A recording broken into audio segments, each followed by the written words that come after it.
Le père Gabriel Amort était une figure importante de l'Église catholique, ayant servi comme exorciste en chef du Vatican pendant de nombreuses années.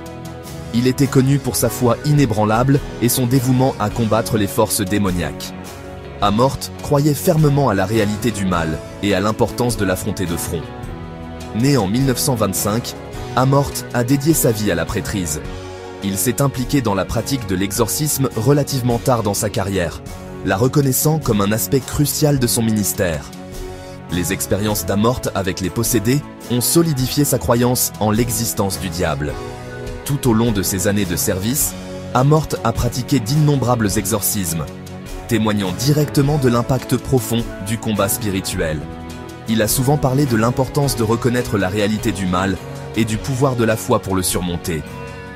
L'œuvre d'Amort l'a confronté à des manifestations terrifiantes de possession démoniaque. Sa foi inébranlable et son courage en ont fait un symbole d'espoir pour ceux qui sont tourmentés par le mal.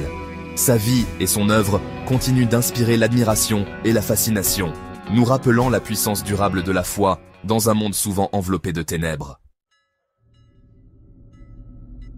Le parcours du père Amort pour devenir exorciste n'a pas été simple. Il a d'abord ressenti un appel à la prêtrise dans sa jeunesse, rejoignant finalement la congrégation de la Société de Saint-Paul. Le ministère initial d'Amort s'est concentré sur les devoirs pastoraux traditionnels et l'écriture, en particulier pour les publications catholiques.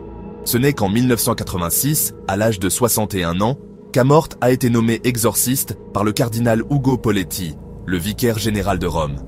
Cette nomination a surpris, car l'exorcisme n'était pas un ministère largement discuté ou pratiqué à l'époque. Amort lui-même s'est d'abord senti mal préparé à ce nouveau rôle. Il disait souvent qu'il avait appris sur le tas, s'appuyant sur sa foi, les conseils d'exorcistes expérimentés et la sagesse transmise par la tradition de l'Église. Amort a rapidement réalisé la profondeur de la souffrance causée par l'influence démoniaque et s'est consacré à aider ceux qui en avaient besoin.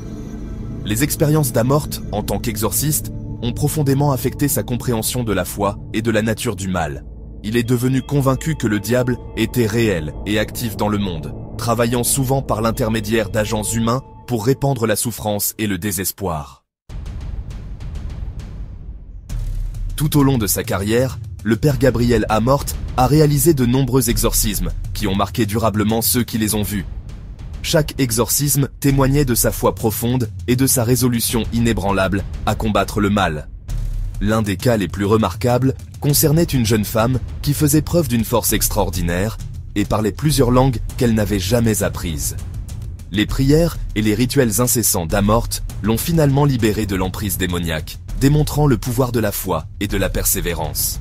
Dans un autre cas, Amort a rencontré un homme tourmenté par des voix et des accès de violence.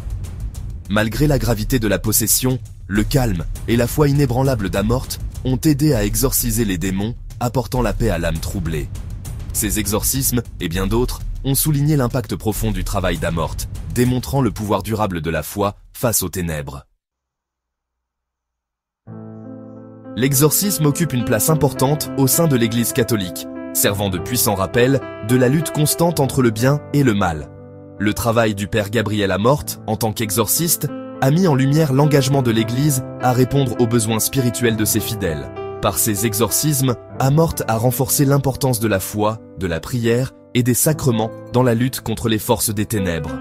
L'Église continue de reconnaître la valeur de l'exorcisme en tant que ministère vital, fournissant formation et soutien aux prêtres qui se sentent appelés à cette vocation exigeante. L'héritage d'Amort perdure, inspirant le clergé et les laïcs à rester vigilants et fermes dans leur foi. L'œuvre de sa vie témoigne de la puissance durable de la foi et du dévouement indéfectible de l'Église à protéger son troupeau des forces du mal.